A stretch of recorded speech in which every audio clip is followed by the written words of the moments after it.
وَلِلَّهِ اور اللہ ہی کے لیے ہے غیب السماواتی غیب آسمانوں کا والارض اور زمین کا. غیب کہتے ہیں جو حواس سے غائب ہو. جو کچھ بھی ہمارے حواس سے غائب ہے آسمانوں اور زمین کا اللہ کے لیے ہے، یعنی وہ سارے غیب جانتا ہے. یہاں اللہ تعالیٰ کا اختیار اور اقتدار کتنا ہے یہ بتایا جا رہا ہے. وَلِلَّهِ غَيْبُ السَّمَاوَاتِ وَالْأَرْضِ. اگر آپ اس چیز کو فیل کریں کہ ہم کیا کچھ جانتے ہیں اور کتنا کچھ ہمارے لیے غیب ہے، اللہ تعالیٰ تمام غیبوں کا جاننے والا ہے. وما اور نہیں امر الساعتی معاملہ قیامت کا الا مگر کلمح البصری آنکھ جھپکنے کی طرح. کلمح کا جو لفظ ہے لام میم ہا سے ہے، نگاہ کے جھپکنے کے لیے یہ لفظ استعمال ہوتا ہے. اللہ سبحانہ تعالیٰ فرماتے ہیں اور نہیں معاملہ قیامت کا، یا پھر نہیں حکم قیامت کا مگر یہ کہ آنکھ جھپکنے کی طرح، یعنی اتنے مختصر وقت میں اتنی بڑی چیز لانے پر اللہ تعالیٰ قادر ہے. او هو اقرب، یا وہ زیادہ قریب ہے، یعنی اس سے بھی کم وقت میں اللہ تعالیٰ قیامت لانے پر قادر ہے. یعنی یہ بہت ہی تیزی سے آنے والی چیز ہے. آپ اس چیز کو ایسے سمجھ سکتے ہیں کہ جیسے ایک انسان دوسری طرف دھیان کرے گا اور قیامت آ جائے گی. یہاں جو آنکھ جھپکنے کی بات ہوئی، آنکھ اگر آپ ذرا جھپکیں کتنی دیر لگی، اتنی دیر میں قیامت آ جائے گی. اللہ تعالیٰ فرماتے ہیں ان اللہ، بے شک اللہ تعالیٰ علی کل شیء، ہر چیز پر قدیر، خوب قدرت رکھتا ہے. یہاں آپ دیکھیے تو درمیان میں مشرکوں کے ایک سوال کا ذکر کیے بغیر اس کا جواب دیا جا رہا ہے. کیا سوال کرتے تھے وہ مشرکین؟ اکثر یہ سوال کرتے تھے کہ قیامت کب آئے گی، کتنے سال بعد آئے گی، کس مہینے میں آئے گی اور کون سی تاریخ کو آئے گی. ان سے کہا جا رہا ہے کہ سمجھ لو کہ قیامت ایسے نہیں آئے گی کہ تم اسے دور سے آتا دیکھ لو تو سنبھل جاؤ اور توبہ کر لو، بلکہ قیامت کو تو آنکھ جھپکنے جتنی بھی دیر نہ لگے گی کہ وہ واقع ہو جائے گی، بلکہ ہو سکتا ہے اس سے بھی کم وقت لگے. کیوں؟ کیونکہ اللہ تعالیٰ ہر چیز پر قدرت رکھتا ہے. تو یہاں اس آیت میں اللہ تعالیٰ نے اپنے اختیار اور اقتدار کے بارے میں بتایا ہے، اپنے پاورز شو کیے ہیں. اللہ تعالیٰ کتنی قدرت رکھتا ہے. لوگ یہ سوال کرتے ہیں قیامت کب آئے گی، اور قیامت تو ایسے آ جائے گی جیسے پتہ ہی نہیں چلے گا. میں اس چیز کو امیجن کر رہی تھی تو جسٹ میں نے اپنی آنکھ کو جھپک کر دیکھا تو اتنا چھوٹا سا ٹائم، یعنی کچھ سیکنڈز، بلکہ میں تو یہ کہوں گی کہ ایک لمحہ جسٹ محسوس ہو رہا تھا. اور اللہ سبحانہ تعالیٰ کا کہنا کہ قیامت اتنے مختصر وقت میں آ جائے گی. یعنی یوں سمجھ لیجیے ایک انسان اگر کسی چیز کی طرف دیکھ رہا ہے، صرف چہرہ گھما کے دوسری طرف دیکھتا ہے نا، یہ جو چند سیکنڈ لگتے ہیں یا ایک سیکنڈ لگتا ہے، اس مختصر وقت میں قیامت آ جائے گی، بالکل بھی دیر نہیں لگے گی. پھر اللہ سبحانہ تعالیٰ فرماتے ہیں واللہ، اور اللہ تعالیٰ اخرجکم، اس نے نکالا تم کو، من بطون امہاتکم، پیٹوں سے تمہاری ماؤں کے، لا تعلمون شیئا، نہیں تم جانتے تھے کچھ بھی. شیئا نکرہ ہے، یعنی تم کچھ نہیں جانتے تھے، نہ سعادت کو جانتے تھے نہ شقاوت کو جانتے تھے، یعنی خوش قسمتی اور بدقسمتی کیا ہوتی ہے تمہیں نہیں پتا تھا، نہ فائدے کو جانتے تھے نہ نقصان کو جانتے تھے. یہ تو اللہ ہی ہے جس نے تمہیں یہ ساری باتیں بتائیں. یہاں اللہ تعالیٰ ایک اور نعمت کا ذکر کر رہے ہیں، اور وہ نعمت کیا ہے کہ اس نے تمہیں تمہاری ماؤں کے پیٹوں سے نکالا. بہت ہی زبردست تخلیق انسان کی شکل میں اس دنیا میں آئی، الحمدللہ. وَجَعَلَ لَكُمُ السَّمْعَ، اور اس نے بنائے تمہارے لیے کان. السمع اسم جنس ہے، یعنی یہ لفظ واحد اور جمع دونوں کے لیے آ سکتا ہے، اور السمع سے مراد کان بھی ہیں اور سننے کی صلاحیت بھی ہے. والابصار، اور آنکھیں، یہاں پر بھی ابصار سے مراد آنکھیں بھی ہیں اور دیکھنے کی صلاحیت بھی ہے. والافئدہ، اور دل، یہاں پر افئدہ سے دماغ بھی مراد ہے، یعنی یہ لفظ دماغ کے لیے بھی استعمال ہوا ہے. سوچنے اور سمجھنے کی صلاحیت مراد ہے، وہ اس لیے کہ عقل کا مرکز انسان کا دل ہے. اللہ تعالیٰ فرماتے ہیں وَجَعَلَ لَكُمُ السَّمْعَ وَالْأَبْصَارَ وَالْأَفْئِدَةَ، اور اس نے بنائے تمہارے لیے کان اور آنکھیں اور دل. لعلکم تشکرون، تاکہ تم شکر گزار بنو. یہ سب کچھ اللہ تعالیٰ نے تمہارے لیے بنایا تاکہ تم شکر کرو، یعنی ان کا صحیح استعمال کرو. پھر سے توحید کے دلائل بیان ہو رہے ہیں. پہلی بات جو اس آیت میں ہے کہ اللہ نے تمہیں تمہاری ماؤں کے پیٹ سے اس حال میں نکالا کہ تم کچھ نہیں جانتے تھے. اب دیکھیے تو پیدائش کے وقت انسان کا بچہ بہت کمزور اور بے خبر ہوتا ہے. پھر اس نے یعنی اللہ تعالیٰ نے انسان کے لیے کان، آنکھیں اور دل بنائے تاکہ وہ اللہ کا شکر ادا کرے. کان، آنکھیں اور دل آلات علم ہیں، یعنی علم کے ٹولز ہیں. کان اور آنکھیں 2 ونڈوز ہیں اور دل پروسیسر ہے، یعنی باقاعدہ اس سے ہدایت حاصل ہوتی ہے. اگر ان اعضاء کا صحیح استعمال کیا جائے، اگر ان نعمتوں کا صحیح استعمال کیا جائے تو اس سے ہدایت ملتی ہے.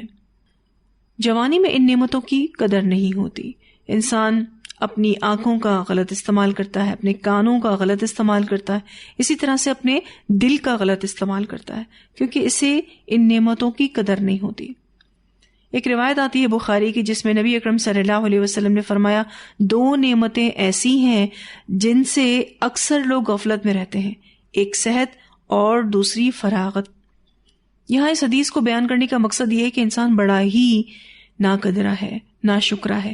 وہ اپنے پاس موجود نعمتوں کا شکر ادا نہیں کرتا، اس کی قدر نہیں کرتا.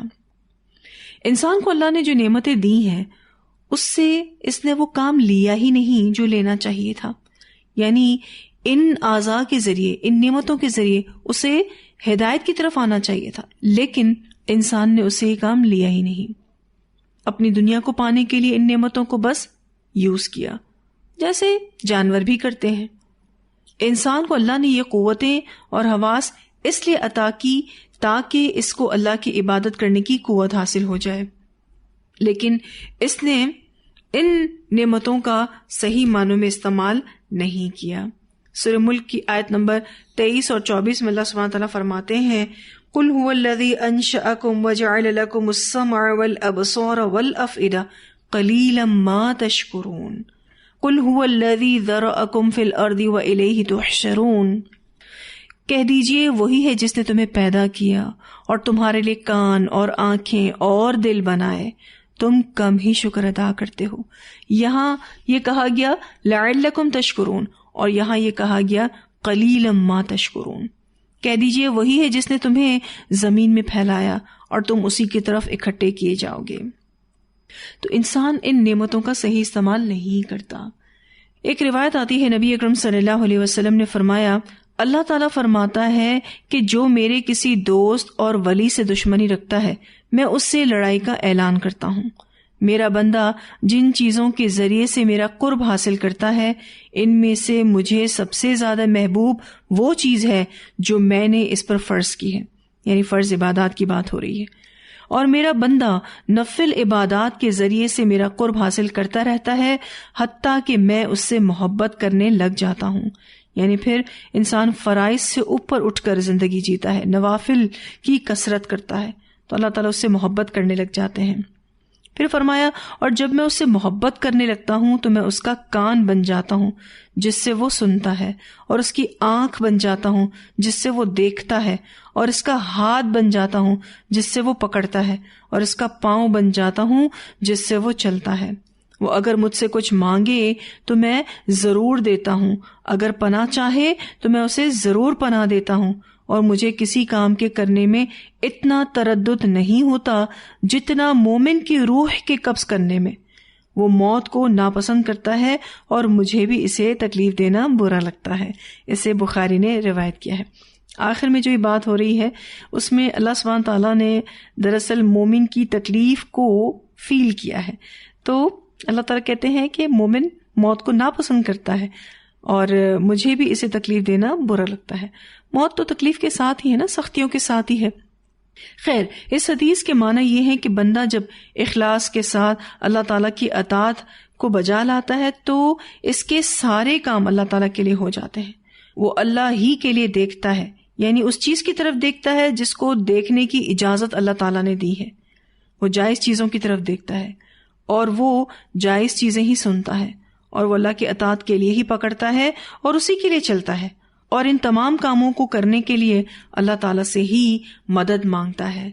اللہ تعالیٰ فرماتے ہیں کہ تم کو میں نے تمہاری ماؤں کے پیٹوں سے پیدا کیا، یہ بھی اللہ کی بہت بڑی نعمت ہے، یعنی زندگی کا ملنا اللہ تعالیٰ کی بہت بڑی نعمت ہے۔ اور پھر آپ دیکھیے کہ انسان کی حالت کیا تھی جب وہ پیدا ہوا، وہ کچھ نہیں جانتا تھا، پھر اللہ تعالیٰ نے ایسے اسباب پیدا کیے جس سے انسان کے علم میں اضافہ ہوا، اور پھر اللہ تعالیٰ نے اتنی بہترین نعمتیں اس کو دیں کہ جس کا کوئی نعم و بدل نہیں ہے۔ اور اللہ تعالیٰ فرماتے ہیں ان نعمتوں کے بعد میں چاہتا کیا ہوں، تم بس شکر ادا کرو، یعنی ان کا صحیح استعمال کرو۔ جہاں ان نعمتوں کا زبانی شکر واجب ہے وہاں ان کا صحیح استعمال کرنا بھی واجب ہے۔ میں ایک ڈاکیومنٹری دیکھ رہی تھی جس میں ایک خاتون کو مصنوعی دل لگایا گیا تھا، اور کچھ سالوں پہلے کی بات ہے، مصنوعی دل کی قیمت اس وقت 1.25 کروڑ تھی۔ اس عورت کے ساتھ ہر وقت ایک بیگ لگا رہتا تھا جو بیٹری اور وینز کے ساتھ اس مصنوعی دل کے لیے ضروری تھا۔ اگر اس بیٹری میں کوئی ایشو آئے تو 90 سیکنڈ کے ٹائم میں اس کو ٹھیک کرنا ضروری تھا، ورنہ اس کی جان کو خطرہ تھا۔ اس لیے اس خاتون کے ہسبینڈ ہر وقت اس کے ساتھ ہوتے تھے۔ اب آپ دیکھیے کتنی مشکل ہو گئی زندگی۔ یہ جو نعمتیں اللہ تعالیٰ نے ہدایت کے لیے ہمیں دی ہیں، یہ نعمتیں، یہ اعضاء اپنے آپ میں ایک بہت بڑی نعمتیں ہیں، اتنی بڑی نعمتیں ہیں کہ ہم اس کا اگر ہر وقت بھی شکر ادا کرتے رہیں تو شکر ادا نہیں کر سکتے۔ تو یہ اعضاء از خود بہت بڑی نعمتیں ہیں، تو ہر وقت ان اعضاء کا شکر ادا کریں کہ یہ صحیح کام کر رہے ہیں، اس پر بھرپور شکر ادا کریں، رچ کر شکر ادا کریں، اور اس چیز کو فیل کریں کہ اللہ تعالیٰ نے یہ ہمیں کیسی بہترین نعمتیں دی ہیں۔ دل صحیح کام کر رہا ہے، آنکھیں صحیح کام کر رہی ہیں، کان صحیح کام کر رہے ہیں، الحمدللہ۔ اور یہ نعمتیں ہدایت کے لیے ضروری ہیں، تو ان کا صحیح استعمال بھی کرنا ہے، اور ان نعمتوں کو دنیاوی اعتبار سے بھی جائز طور پر استعمال کرنا ہے انشاءاللہ، تاکہ شکر ادا ہو۔ گو کہ یہ اتنی بڑی بڑی نعمتیں ہیں کہ ہم ہر وقت بھی زبان سے، عمل سے شکر ادا کرتے رہیں تو ان نعمتوں کا جواب نہیں دے سکتے۔ پھر اللہ سبحانہ تعالیٰ فرماتے ہیں الم یرو، کیا انہوں نے دیکھا نہیں، الی طرف الطیری، پرندوں کے، مسخرات، مسخر کیے گئے ہیں، فی جو السمائی، آسمان کی فضا میں۔ یہاں جو لفظ ہے جوی، جیم واو واو سے ہے، آسمان اور زمین کے بیچ کی فضا کو کہتے ہیں۔ اللہ تعالیٰ فرماتے ہیں کیا انہوں نے دیکھا نہیں پرندوں کی طرف جو آسمان کی فضا میں مسخر کیے گئے ہیں، یعنی اللہ نے ان کے لیے ہوا کو مسخر کر دیا ہے، یہ ہوا انہیں اٹھا لیتی ہے اور پرندے اڑنا شروع کر دیتے ہیں۔ ما یمسکہن، نہیں تھامے ہوئے ان کو، الا اللہ، مگر اللہ۔ یمسکہن کا جو لفظ ہے اس کا معنی روک لینا یا پھر کسی چیز کے ساتھ چمٹ جانا۔ اب یہ پرندے جو ہیں ہوا میں معلق رہتے ہیں، اللہ تعالیٰ اس پر غور و فکر کروا رہے ہیں کہ یہ کیسے ہوا میں معلق ہیں، ان کو کوئی چیز تھامے ہوئے نہیں ہے مگر اللہ، یعنی اللہ ہی نے ان کو تھام کر رکھا ہے۔ ان فی ذالک، بے شک اس میں، لآیات، البتہ نشانیاں ہیں، لقوم یؤمنون، ایک قوم کے لیے جو ایمان لاتی ہو، یعنی بہت سی نشانیاں ہیں ان کے لیے جو ایمان لاتے ہیں۔ تو کیا محسوس کرتے ہیں پرندوں کو دیکھ کر؟ کیا سوچتے ہیں، کیا غور و فکر کرتے ہیں؟ یہ جو پرندے ہیں جس طرح سے ہوا میں اڑتے پھرتے ہیں، ایسا لگتا ہے کہ جیسے یہ ہوا میں تیر رہے ہیں۔ ویسے آپ دیکھیے تو کوئی چیز فضا میں ٹھہر نہیں سکتی، وہ ہوا کے لطیف ہونے کی وجہ سے اور زمین کی گریوٹی کی وجہ سے زمین پر آ گرتی ہے، یعنی زمین میں جو کشش ثقل ہے اس کی وجہ سے جو بھی چیز فضا میں ہوگی وہ زمین پر آ گرے گی۔ مگر اللہ نے پرندوں کے پروں اور ان کے دم کی ڈیزائن میں ایسا بیلنس قائم کیا ہے کہ زمین کی گریوٹی انہیں اپنی طرف نہیں کھینچتی اور نہ ہوا کا پریشر انہیں نیچے گراتا ہے۔ اور سبحان اللہ، ان کو یہ ٹیلنٹ سیکھنے کی ضرورت نہیں ہے، یہ سب باتیں ان کی فطرت میں رکھ دی گئی ہیں۔ آپ دیکھیں تو کتنی سموتھ فلائی ہوتی ہے ان پرندوں کی، جیسے ہی ان کو اڑنا ہوتا ہے اپنے پروں کو پھیلاتے ہیں اور فوراً اڑ جاتے ہیں۔ فضا میں جا کر پروں کو پھیلا کر رکھنا بھی ان کے لیے ضروری نہیں ہے، وہ گرتے نہیں ہیں. کیوں؟ ما یمسکہن الا اللہ، نہیں تھامے ہوئے ان کو مگر اللہ. یہ پرندے دن میں سورج کی روشنی اور رات میں ستاروں کی روشنی سے سفر کرتے ہیں. کتنی حیران کن بات ہے. یعنی یہ صرف دن میں نہیں اڑتے، رات میں بھی اڑتے ہیں. یعنی ان کی اڑانے صرف دن میں نہیں ہوتی بلکہ رات میں بھی ہوتی ہیں. دن میں اڑتے ہیں تو سورج کی روشنی سے مدد لیتے ہیں، رات میں اڑتے ہیں تو ستاروں کی روشنی سے سفر کرتے ہیں. سمندر کے اوپر سے اڑتے ہیں تو کوئی رکنے کا اسٹیشن نہیں ہوتا. کبھی آپ نے دیکھا ہو کہ یہ پرندے مائیگریٹ کرتے ہیں، یعنی ہجرت کرتے ہیں ایک جگہ سے دوسری جگہ، تو یہ سمندر کے اوپر سے اڑتے ہیں اور اس پورے سمندر میں ان کے پاس رکنے کا کوئی اسٹیشن نہیں ہوتا کہ جہاں یہ رک کر آرام کر سکیں. یعنی یہ ہزاروں میل سفر طے کرتے ہیں. سوچیں کتنی انرجی ہوتی ہے ان میں. الحمدللہ. اور آپ دیکھیے کہ انہی پر ہی غور و فکر کر کے ہوائی جہاز ایجاد کیا گیا ہے. تو اللہ سبحانہ تعالیٰ نے پہلے تو اعضاء کا ذکر کیا. اللہ تعالیٰ فرماتے ہیں وَجَعَلَ لَكُمُ السَّمْعَ وَالْأَبْصَارَ وَالْأَفْئِدَةَ، اور پھر پرندوں کا ذکر کیا ہے. کہنا یہ مقصد ہے کہ ان تینوں چیزوں سے کام لے کر ہر جاندار اپنی معاش کی فکر کرتا ہے، انسان بھی اور پرندے بھی. انسان نے خود کو دنیا میں اتنا بزی کر لیا ہے کہ اللہ کے لیے اس کے پاس ٹائم ہی نہیں ہے. اس اعتبار سے پرندے انسان سے بہتر ہیں. ایک روایت آتی ہے، نبی اکرم صلی اللہ علیہ وسلم نے فرمایا اگر تم اللہ پر ایسا توکل کرتے جیسا کرنے کا حق ہے تو تم بھی اس طرح سے رزق دیے جاتے جس طرح سے پرندوں کو دیا جاتا ہے. وہ صبح کو خالی پیٹ جاتے ہیں اور شام کو پیٹ بھر کر واپس آتے ہیں. اسے ترمذی نے روایت کیا ہے.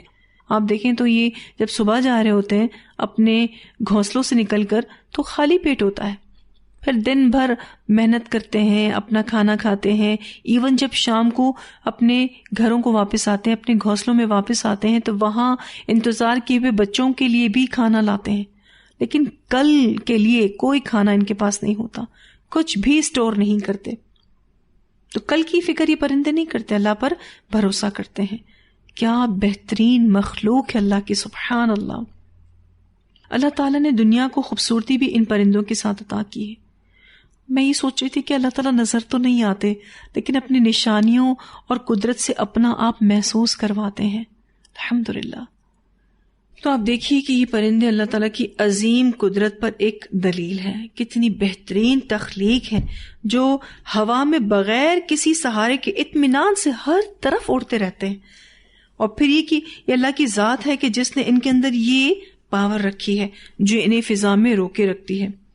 پرندوں کے لیے اس کام کے لائق پر بنانا اور انہیں کھولنا اور بند کرنا سکھانا اور ہوا کا ان کے لیے مسخر ہونا، اس میں اہل ایمان کے لیے بڑی بڑی نشانیاں ہیں. اللہ تعالیٰ سورہ ملک کی آیت نمبر 19 میں فرماتے ہیں اولم یروا الی الطیر فوقہم صافات ویقبضن ما یمسکہن الا الرحمن انہ بکل شیء بصیر. اور کیا انہوں نے اپنے اوپر پرندوں کو اس حال میں نہیں دیکھا کہ وہ پر پھیلائے ہوئے ہوتے ہیں اور کبھی سکیڑ لیتے ہیں، رحمان کے سوا انہیں کوئی تھام نہیں رہا ہوتا، یقیناً وہ ہر چیز کو خوب دیکھنے والا ہے. تو ہم سب غور و فکر کریں ان پرندوں پر، اور ان جیسا توکل اگر ہم بھی کریں تو اللہ تعالیٰ ہمیں بھی بھرپور رزق عطا کرے گا. وہ بھوکا اٹھاتا ہے پر بھوکا سلاتا نہیں ہے. تو یہاں الحمدللہ ہمارا لیسن مکمل ہوا. اتنی آیات کی تلاوت سنتے ہیں. وَلِلَّهِ غَيْبُ السَّمَاوَاتِ وَالْأَرْضِ وَمَا أَمْرُ السَّاعَةِ إِلَّا كَلَمْحِ الْبَصَرِ أَوْ هُوَ أَقْرَبُ إِنَّ اللَّهَ عَلَى كُلِّ شَيْءٍ قَدِيرٌ. وَاللَّهُ أَخْرَجَكُم مِّن بُطُونِ أُمَّهَاتِكُمْ لَا تَعْلَمُونَ شَيْئًا وَجَعَلَ لَكُمُ السَّمْعَ وَالْأَبْصَارَ وَالْأَفْئِدَةَ لَعَلَّكُمْ تَشْكُرُونَ. ألم يروا إلى الطير مسخرات في جو السماء ما يمسكهن إلا الله إن في ذلك لآيات لقوم يؤمنون۔ الحمدللہ ہم نے جو یہ لیسن پڑھا بہت ہی اہم تھا۔ آیت نمبر 65 سے جب ہم نے شروع کیا تھا تو سب سے پہلے پانی کا ذکر ہوا، پھر اس کے بعد اللہ سبحانہ تعالیٰ نے دودھ کا ذکر کیا، پھر اللہ تعالیٰ نے پھلوں کے رس کا ذکر کیا، اور پھر اللہ سبحانہ تعالیٰ نے شہد کی مکھی کا ذکر کیا اور شہد کا ذکر کیا، اور پھر اس پر غور و فکر کروایا۔ پھر اللہ سبحانہ تعالیٰ نے ارذل العمر کا ذکر کیا، اور پھر اس کے بعد اللہ سبحانہ تعالیٰ نے مثالوں کو بیان کرنا شروع کیا، جس سے شرک کی تردید ہوئی اور توحید کا بیان ہوا۔ مختلف مثالوں کے ذریعے مسلسل اللہ تعالیٰ نے توحید کا پیغام دیا ہے اور شرک کا رد کیا ہے۔ اور پھر اللہ سبحانہ تعالیٰ نے آخر میں آپ دیکھیے تو جو اختتامی آیات ہیں اس میں یہ بتایا کہ اللہ تعالیٰ کتنے پاورفل ہیں، وہ آسمانوں اور زمین کے غیبوں کو جاننے والے ہیں، اور قیامت ایک دم سے آ جائے گی۔ یعنی تم یہ سمجھتے ہو کہ قیامت کو آنے میں ابھی تاخیر ہے، تو قیامت بہت جلدی آ جائے گی۔ اللہ تعالیٰ اس کو بھی مختصر وقت میں لانے پر قادر ہے۔ پھر اللہ سبحانہ تعالیٰ نے مزید نعمتوں کا ذکر کیا، ہماری پیدائش کا ذکر کیا، ہمارے پاس جو بیسٹ نعمتیں ہیں یعنی کان، آنکھیں اور دل، اس کا ذکر کیا، اور ڈیمانڈ کیا کی ہے کہ ہم شکر ادا کریں۔ اور پھر آخر میں اللہ سبحانہ تعالیٰ نے پرندوں پر غور و فکر کروایا ہے کہ دیکھو کس طرح سے ہوا انہیں اٹھا لیتی ہے اور پرندے اڑنا شروع کر دیتے ہیں، اور یہ کس طریقے سے آسانی کے ساتھ فلائی کرتے ہیں، اڑتے رہتے ہیں، کس نے ان کو تھام کے رکھا ہے۔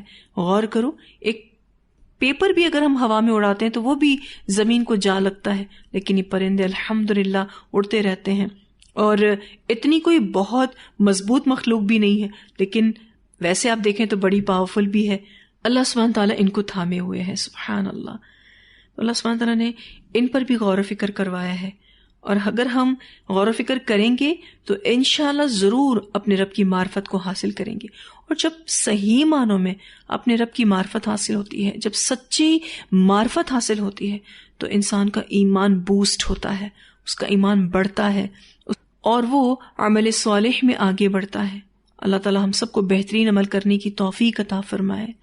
وآخر دعوانا الحمد للہ رب العالمین۔ سبحانک اللہم وبحمدک، نشہد ان لا الہ الا انت، نستغفرک ونتوب الیک۔